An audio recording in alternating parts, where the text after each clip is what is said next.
결정의 순간, 감정에게 묻다.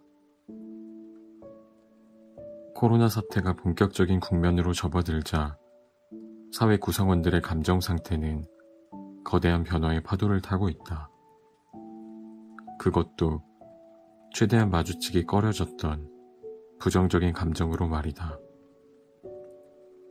바이러스 발생 초기에는 미지의 질병에 대한 불안, 나도 감염될지 모른다는 공포가 세계를 휘감았다.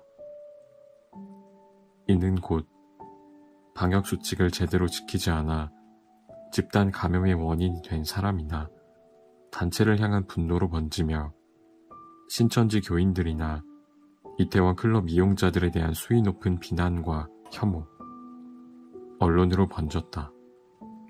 정부와 의료진의 노력에도 사태가 진정될 기미를 보이지 않자 전반적인 우울감이 감돌았다.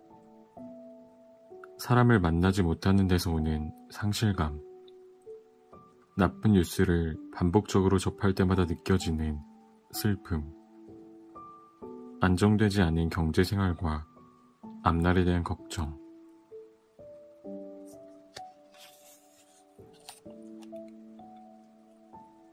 자포자기 상태와 무기력이 미세먼지처럼 자욱하게 우리를 감싼 것이다.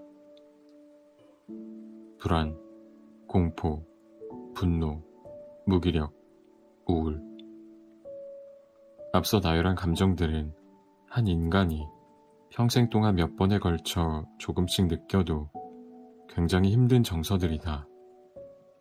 그러나 지금 우리는 짧은 기간 안에 강력한 부정적 감정 덩어리에 제대로 얻어맞은 것이다. 이러한 감정의 타격은 생각보다 인간에게 큰 영향을 끼친다. 그러기에 인지심리학자의 한 사람으로서 우리가 느끼는 감정의 종류와 강도에 대해 먼저 면밀하게 짚고 가야겠다는 생각이 들었다. 사실 독자들 중에는 감정에 대한 이야기를 크게 중요하지 않게 생각하는 분들도 있을 것이다. 감정이란 갑자기 생겨났다가 어느덧 흘러가 버리는 것이고, 작금의 상황에선 감정보다 더 시급하게 논의해야 할 것이 수두룩하니 말이다. 특별히 인지심리학에 대해 어느 정도 알고 있는 분이라면 기대하고 있는 것과 다르게 이야기가 흘러간다고 느끼실 수도 있을 것이다.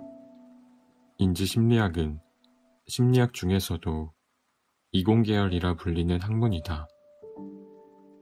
나의 다른 저서인 지혜의 심리학이나 이끌지 말고 따르게 하라 등에서도 간단히 언급했지만, 인지심리학에 대해 정의하자면 생각이 어떻게 작동하는지 밝히는 학문 정도로 요약할 수 있다. 생각의 작동 원인을 밝혀내서 꾀하고자 하는 것은 사람의 역량을 높이는 것이다.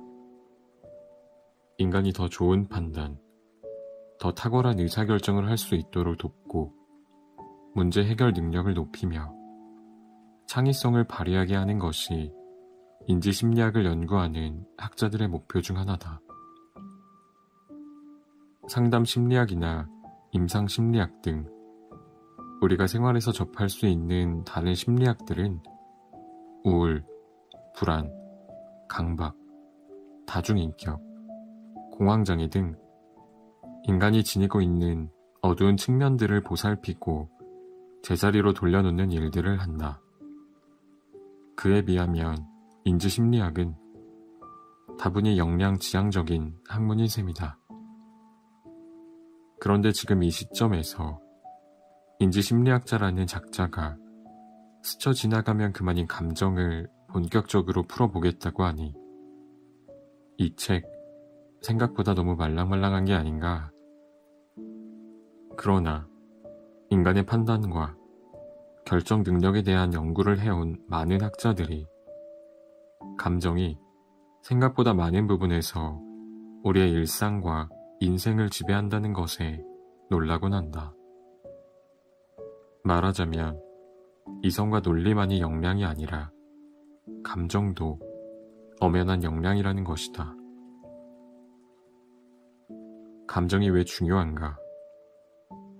결론부터 말하자면 인간이 내리는 모든 결정은 감정 없이는 불가능하기 때문이다. 아무리 이성적이고 합리적인 과정을 통해 내린 결정이라 하더라도 그것은 결국 보이지 않게 감정이 개입한 결과다. 감정이 엉망진창으로 망가져 본 적이 있는가?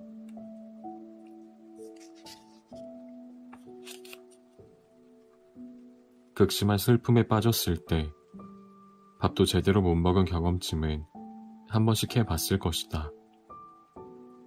신체적인 소화의 어려움을 말하는 게 아니라 뇌의 판단, 능력에 대한 이야기다.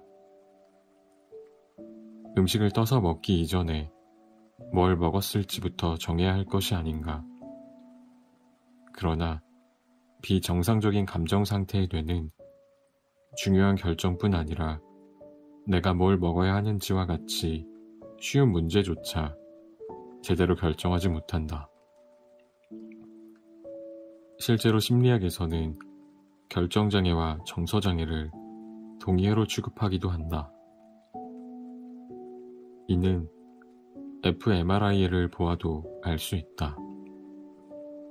하버드 대학의 제니퍼 러너 교수 연구진에 의하면 판단과 결정이 일어나는 순간 우리 뇌에는 감정을 다루는 영역인 변연계와 전두엽에 불이 켜진다. 한편 술김에, 홧김에 엉뚱한 결정을 할 때는 전두엽과 변연계가 제 기능을 하지 못한 것이다.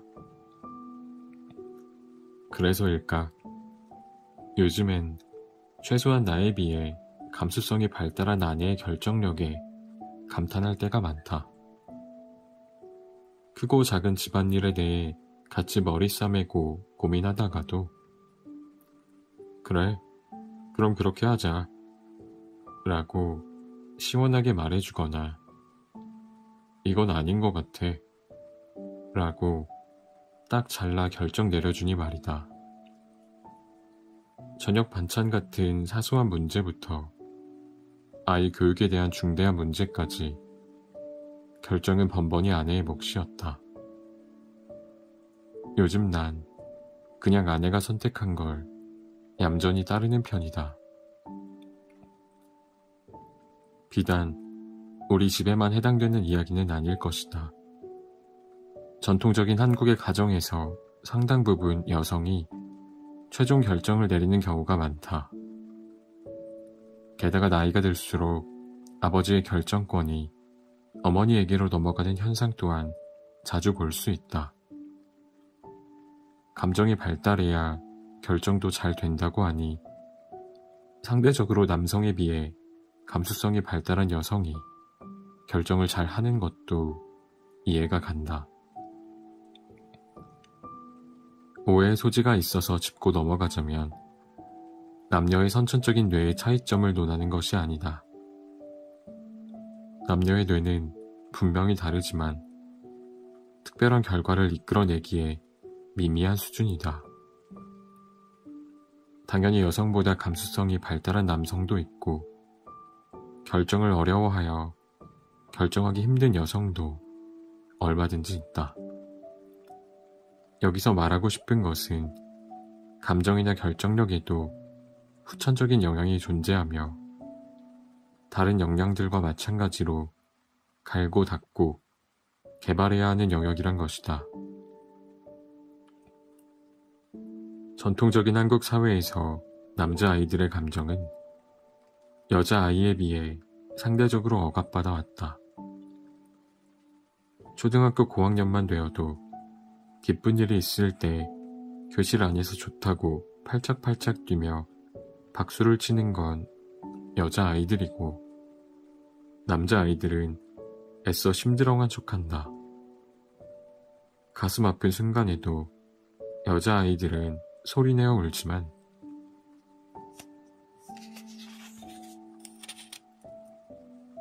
남자아이들은 슬픔을 표현하지 않으려 애쓰지 않는가.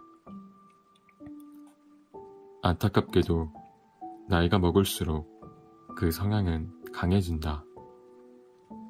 근거를 들어 설득하려고 애쓰다 보면 논리력이 향상되듯 감정 또한 폭넓게 이해하고 정교하게 표현하다 보면 개발되고 다듬어진다. 살면서 감정 연습을 멀리한 한국 남성들이 나이가 먹을수록 중요한 결정 앞에서 하염없이 주저하거나 판단을 미루는 모습을 보이는 것은 어쩌면 자연스러운 결과일지도 모른다. 그렇다고 남성 독자들이 한국 여성들을 덮어놓고 부러워할 건 아니다. 감정의 억압으로 인해 생겨난 세계 유일의 정신질환이 우리나라에는 있으니 화병이라고 들어보셨는가? 미국 정신의학회의 정신질환 진단 및 통계 편람인 DSM-IV에는 이 질환의 명칭을 화병이라는 한국식 표기 그대로 등재해 놓았다. 이만하면 한국 여성 고유의 증상이라고 표현할 만하다. 한국 사회는 여성의 감정 표현에 대해 관대한 것처럼 보이지만 부정적이고 격한 감정 표현만큼은 엄격하게 통제해왔음을 부정하기 어렵다. 특별히 표출해야 해결되는 화라는 감정이 오랜 시간 속박되다 보니 많은 여성들이 가슴 통증, 속쓰림, 이명, 근육통 등의 여러 신체적 질병 증상을 호소하곤 한다. 사회가 인간의 감정을 있는 그대로 인정해주지 않으면 결국 병이 된다는 것을 보여주는 증거다. 감정을 정확하게 알고 다스리는 것은 불쾌감을 피하고 건강을 증진시키는 효과가 있다. 그러나 이것만이 다가 아니다. 우리가 감정을 알아야 하는 진짜 이유는 한 사람이 결정할 수 있는 판단의 질을 향상시켜 탁월하고 유능한 인재가 되기 위함이다. 같이 일하기 정말 힘든 상사는 못된 상사, 게으른 상사가 아니라 결정을 내려주지 않는 상사다. 직장인을 대상으로 강의를 하면서 방금 저 문장을 언급하면 자리에 앉은 80% 이상의 청중들이 목이 뽑혀라 격하게 고개를 끄덕인다. 일이 진전되지 않아 고통스러웠던 경험, 목적과 방향이 결정되지 않아 헤맸던 경험이 뼈에 사무쳤던 소리다. 좋은 결정은 그만큼 중요하다. 기업의 높은 직책에서 인정받는 사람 중에는 소위 말하는 좋은 촉을 뽐내는 분들도 있다.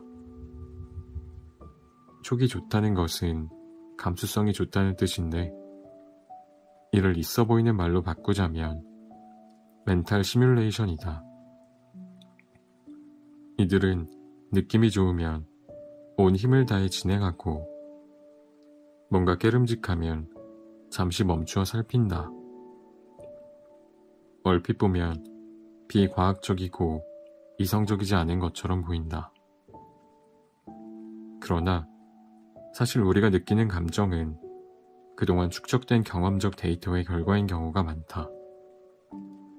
사실 싸하다는 기분은 예전에 비슷한 일을 겪고 기분이 몹시 나빴던 경험적 판단이 발동한 결과니 말이다.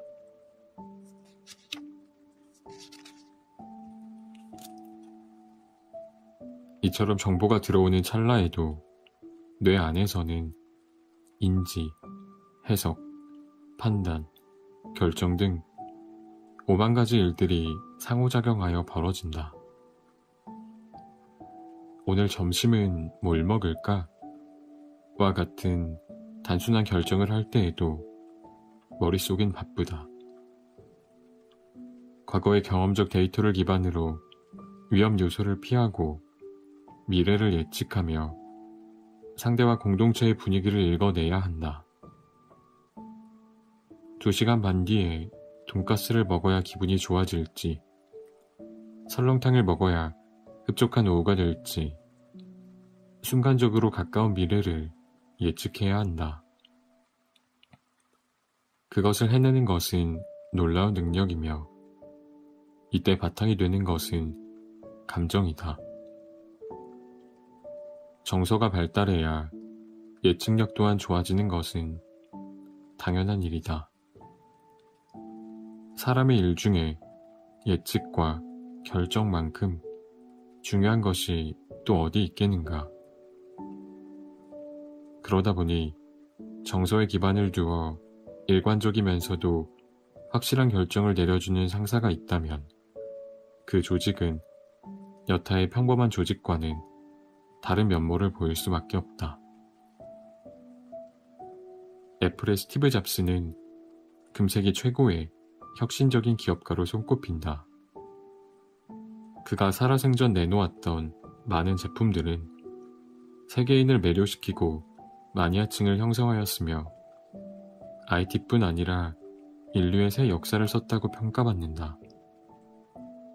그 대단한 스티브 잡스가 제품 개발에 있어 가장 중요하게 여긴 요인이 다름 아닌 감수성이었음은 이미 잘 알려진 사실이다. 그 제품이 얼마나 기술적으로 탁월하고 시장 경쟁력이 있는지는 크게 중요하지 않았다. 소비자들은 어떤 생각의 작동을 통해 제품을 구입하는가? 디바이스에 대한 분석이나 경제적 평가가 아니다. 순간적으로 마음을 움직여 지갑을 열게 하는 것은 강력한 감정이다. 기술을 내세우기보다는 고객을 감탄하게 만들고 애착을 불러일으키는 감성을 공략하라. 이러한 철학을 기반으로 감수성을 건드리는 제품을 요구했으니 기능을 중시하던 엔지니어들은 CEO의 확인을 받을 때마다 참으로 난감했을 것이다. 실제로 2007년에 아이폰 개발 시기엔 파워 버튼이나 홈 화면 같은 사소한 디자인들 때문에 번번이 퇴짜를 놓기 일쑤였다고 한다. 하지만 이렇게 고집스러운 CEO의 팔에 소름을 돋게 할 정도로 아름다웠던 제품은 이제 인류의 생활사를 바꿔놓은 중요한 상징으로 불리게 되었다. 감정의 중요성에 대해 제대로 인지하고 있는 기업가가 이끈 변화가 아닐까. 나의 뇌 안에서 벌어지는 감정의 활동을 명확히 인지하고 조절하고 풍요롭게 표현하는 것. 더 나은 일상과 일생을 열어주는 작지만 위대한 비밀이다. 이제 억눌리고 속박당해왔던 망가지고 다쳐도 무심하게 내버려졌던 인간의 감정에 현미경을 들이대고 살펴볼 시간이다. 역사적인 바이러스의 공격으로 철저하게 혹사당하고 있는 나와 주변인들의 감정을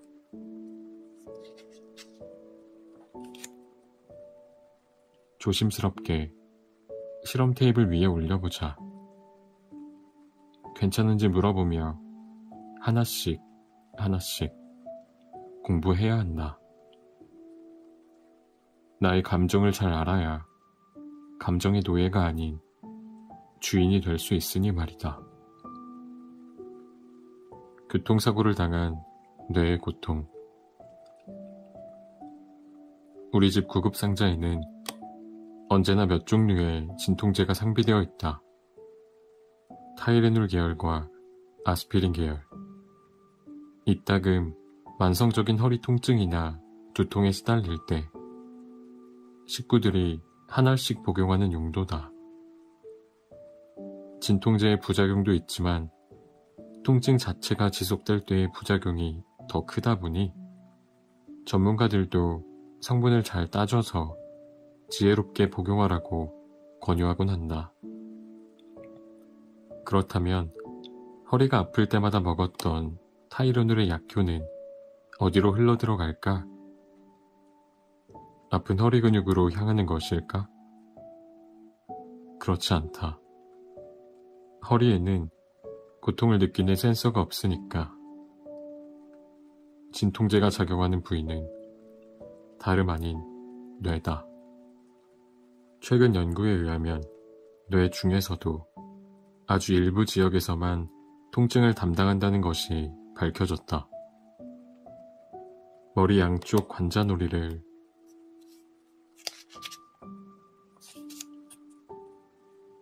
손가락으로 세게 눌러보자. 당신의 두 손가락이 피부를 뚫고 들어갔다고 치자. 실제로 그런 일이 일어나서는 안 되지만 뇌 깊숙한 곳에 작은 영역이 만져질 것이다. 전두엽 한가운데 있는 엔테리어 싱글레이트, 이곳이 바로 고통의 중추라고 불리는 곳이다. 우리말로 번역하면 전측 대상외라고 하는데 얼핏 들으면 가게 상호 같기도 한 복잡한 명칭이다. 매번 말하기에도 복잡해서 심리학자들은 간단하게 ACC라고 부른다.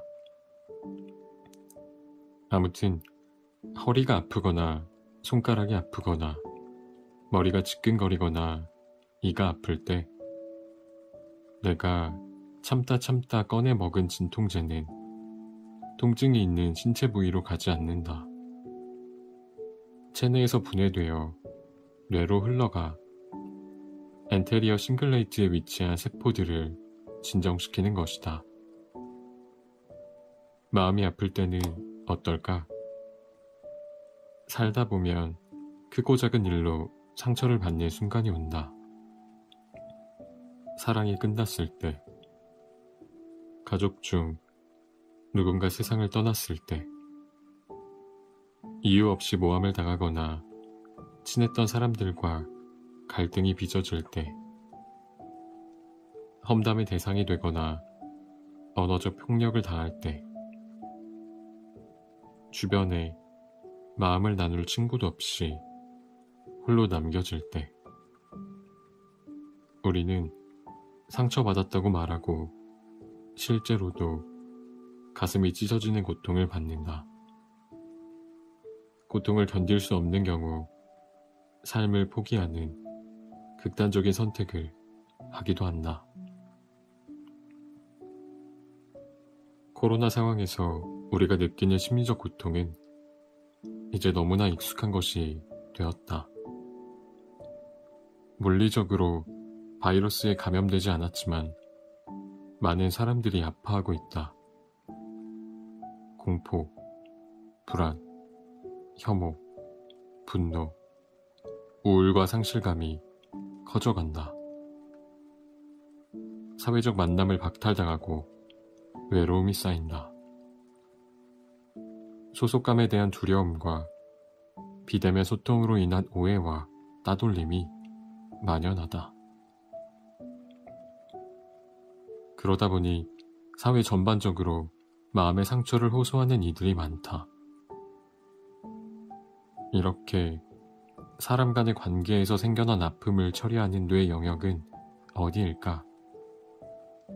바로 엔테리어 싱글레이트, 허리 통증을 처리하는 영역과 같은 곳이다. 우리 뇌가 이렇다. 허리가 부러진 고통과 상실감으로 인한 고통을 하드웨어적으로 구분 못한다는 얘기다. 심지어는 마음의 고통을 겪을 때 진통제를 먹으면 효과가 있다는 연구 결과도 있다.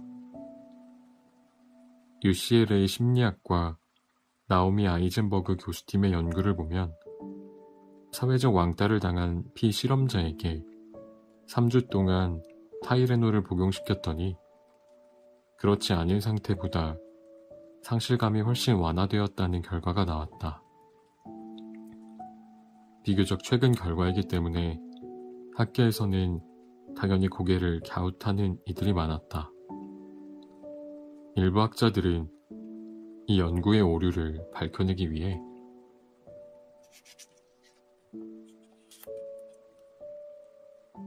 다양한 경로로 유사 연구를 하기도 했다. 하지만 결과는 동일했다. 오히려 더 강력하게 뇌가 신체적 고통과 정신적 고통을 같은 고통으로 받아들인다는 결과가 뒷받침되기도 했다. 그동안 정신적인 것과 신체적인 것은 분리해서 생각해왔던 통념들, 정신과 신체를 뭉뚱그려 이야기하는 것을 마치 비과학적인 것처럼 대했던 사회 분위기를 뒤집은 연구였다. 이처럼 현대 과학은 연구하면 할수록 정신과 신체를 이분법적으로 뗄 수 없다고 주장하고 있다. 인지심리학자들은 이제 나오미의 연구를 중요한 가르침으로 받아들인다. 잘못 생각하면 마음이 아플 때 진통제를 먹어라 라는 가르침으로 착각할 수도 있겠다. 하지만 이 연구는 약 처방에 대한 내용이 절대 아니다. 심리적 고통을 어떤 태도로 대할지에 관한 가이드로 봐야 한다. 당신이 교통사고를 당했거나 누구한테 맞아서 어디 한 군데라도 부러졌다 치자. 아마 빠른 속도로 보상을 받을 것이다. 법을 포함한 모든 제도가 다친 사람을 도울 수 있도록 설계된 덕분이다. 물론 주변 사람들의 태도 또한 각별하다. 가족이나 동료가 큰 수술을 하고 회복 중이란 말을 들었을 때 우리의 반응을 생각해보자. 일단 그를 건드리지 않는다. 아파 죽겠다는 사람을 피곤하게 할 필요가 있겠는가? 가능하면 편안하게 쉴 수 있도록 배려해주고 몸에 좋은 것을 먹으라고 권한다. 고민거리가 많거나 처리할 업무가 몰려있다면 평소에 좀 얄미운 인간이더라도 이번만큼은 도와준다. 그뿐인가? 수시로 괜찮은지 물어보고 상처가 덧나거나 잘못되진 않을까 내내 노심초사다. 그런데 이별과 갈등을 경험한 뒤 힘들어하는 사람에게는 어떻게 대했던가? 키우던 고양이가 죽었거나 애인과 헤어졌거나 외부에서 심한 욕설을 듣고 와서 고통스러워하는 사람에게 어떤 배려를 해주었는지 생각해보자.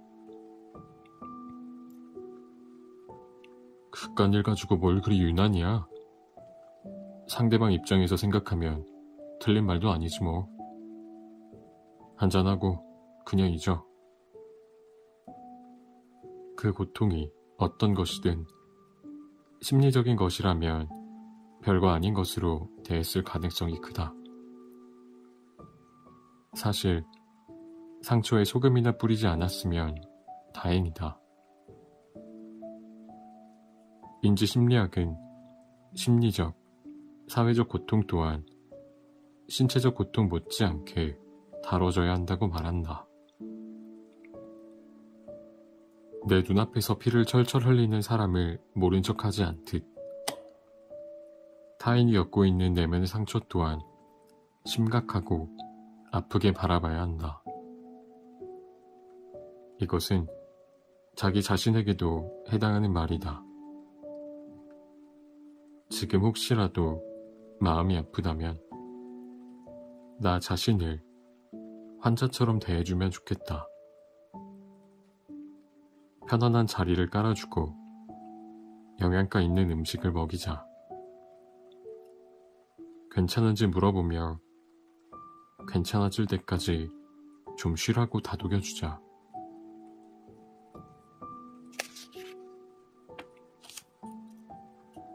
마음을 다친 사람에게 줄 수 있는 가장 좋은 진통제는 사랑과 배려다.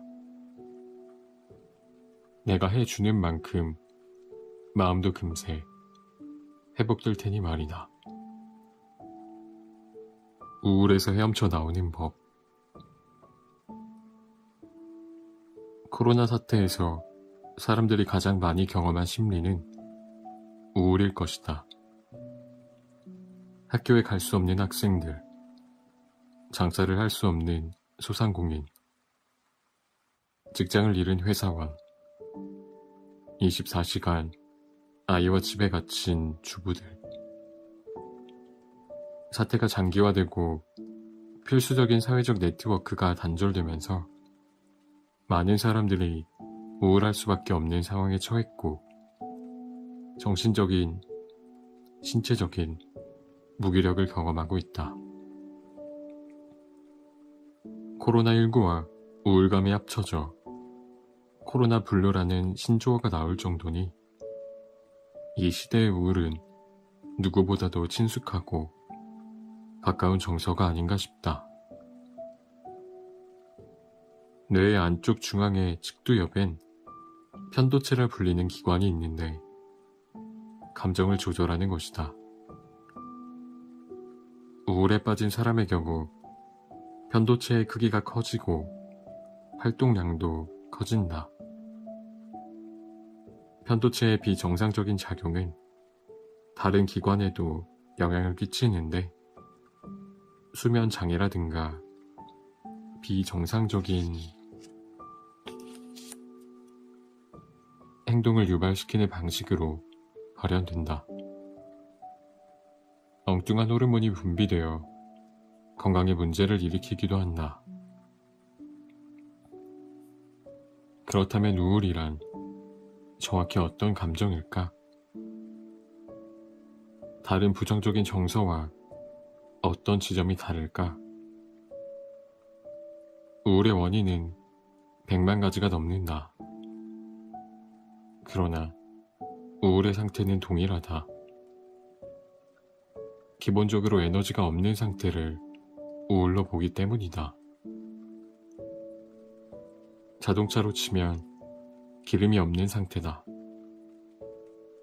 우울한 사람은 활력이 없고 실제로도 많이 움직이지 않는다. 행동이 없을수록 우울의 깊이가 크다고 할 수 있다. 정신과 의사나 상담가들이 자주 겪는 당혹스러운 경험이 있다. 오랜 기간 정성을 다해 우울증 환자를 관찰하고 보살펴 치료에 성공한다. 그런데 기쁨도 잠시. 우울에서 빠져나온 직후 환자 스스로 목숨을 끊는 경우가 종종 발생한다. 깊은 우울 상태에서 에너지가 없어 실행하지 못했던 자기 파괴적인 행위가 우울에서 벗어나자마자 행동으로 이루어진 것이다. 그가 괜찮아졌다고 철석같이 믿었던 주변 사람들의 충격과 슬픔은 말로 헤아리기 어려울 정도다. 사람은 누구나 언제나 어떠한 이유로든 우울할 수 있다. 그 상태는 오래 갈 수도 있고 생각보다 자연스럽게 지나갈 수도 있다. 만약 당신이 우울에 처했다면 다음 두 가지를 기억하자. 첫째는 물리적 에너지를 확보하는 것이다. 즉, 먹어야 한다. 흔히 힘든 상황에서 버티는 힘은 정신력에서 온다고들 한다. 그런데 그 정신력은 어디서 오는가? 체력이다. 너무 뻔한 얘기처럼 들릴 수도 있겠지만 엄연한 진실이다. 많은 심리학자들이 정신력과 체력에 대해 수년간 연구를 해봐도 결론은 한 가지였다. 체력과 정신력은 같은 배터리를 사용한다는 것이다. 만약 나의 멘탈이 약해져 있다면 그땐 다른 무엇보다 피지컬을 회복해야 한다. 영양가 있는 음식을 먹고 가볍게 걸으며 몸의 근육을 만들어보는 것이 중요하다. 두 번째, 우울에서 벗어났을 때 나쁜 행동을 실행할 것에 대비해야 한다. 앞에서도 얘기했듯이 우울할 때 부정적인 생각을 지속적으로 한 경우 우울증이 치료된 후 그것을 실천하는 사례가 상당히 많았다. 그렇다고 우울에 빠진 사람에게 긍정적인 생각을 하라고 요구하는 것도 말이 안 된다. 우울이라는 감정 자체가 문제 상황을 증폭시키고 반복적으로 떠올리게 하여 부정적인 자극만을 받아들이게 하기 때문이다. 이럴 땐 애써 긍정적인 생각을 하려 하지 말고 긍정적인 행동을 해버리는 것이 낫다. 그것도 아주 작고 만만한 놈으로 골라서 말이다. 운동하기, 일기 쓰기, 가계부 쓰기 등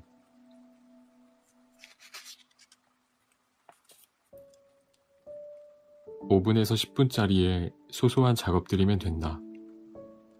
여기서 핵심은 그 일이 굉장히 쉬워야 한다는 것이다.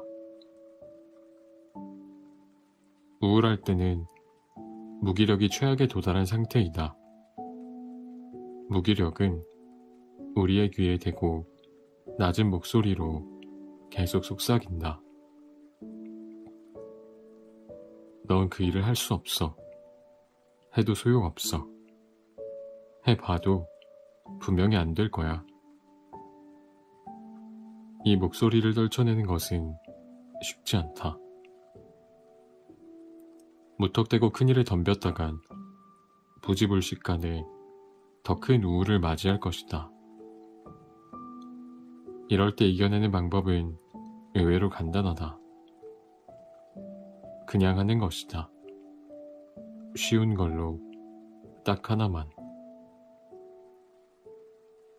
평소에 할 수 있는 것보다 더 작게 양을 쪼개서 만만하게 만들자. 우울할 때 꽤나 효과 좋은 행동은 청소다. 대청소는 안 된다. 구역을 작게 나눠서 조금만 치워보자. 책장 한 칸, 서랍 하나처럼 목표를 쉽게 쪼개는 것이다. 물리적인 집 청소뿐 아니라 심리적인 청소도 좋다. 내가 자주 쓰는 방법 중 하나는 하드디스크 정리다. 어느덧 인간이 컴퓨터라는 도구를 사용하게 된 지도 길고 지난한 세월이 흘렀다. 얼마 전 내 하드디스크를 열어보니 무려 17만 개의 파일이 들어있는 것이 아닌가. 무기력한 순간마다 하나씩 정리했더니 7개월이 흘러 있었고 2만 개 정도가 정리되었다. 참 뿌듯하다. 마치 내 인생을 정리한 듯한 기분이다. 누구나 살다 보면 인생에서 우울한 순간을 마주한다. 감당하기 어려운 상황 앞에서 인간은 나약해지고 무기력해지며 가끔 존재 자체가 흐려지는 경험을 한다. 어쩌다 한번 겪는 사건으로도 한동안 힘들게 마련인데 코로나 사태가 가져온 혼란은 마음에 가하는 폭격과도 같은 것이다. 그럼에도 불구하고 이 거대한 우울을 헤엄쳐 나가고자 호소하고 싶다. 만약 지금 우울 속에서 헤어나오기 어렵다면 호르몬의 장난에 꺾이지 말고 조금씩 몸을 움직여 보시길. 두 다리의 근육을 이용해 조금씩 걷고 손가락을 움직여 집에 쌓인 먼지를 닦아보길 바란다. 오래되고 쓸모없는 파일을 과감히 삭제하면서 가벼워지고 자유로워지면 좋겠다. 뇌는 생각보다 단순하고 강하다. 사소한 행동이 지닌 큰 힘을 믿어보길 당부드린다.